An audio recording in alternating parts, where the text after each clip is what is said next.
To access the filter, first open the hood. The air filter is located here. Use either a flathead or Phillips head screwdriver to loosen the screws.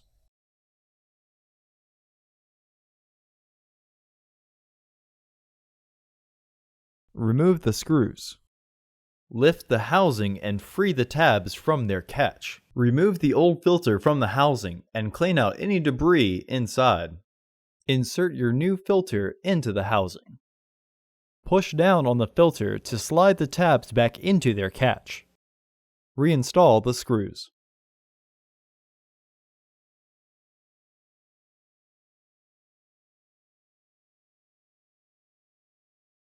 Close the hood.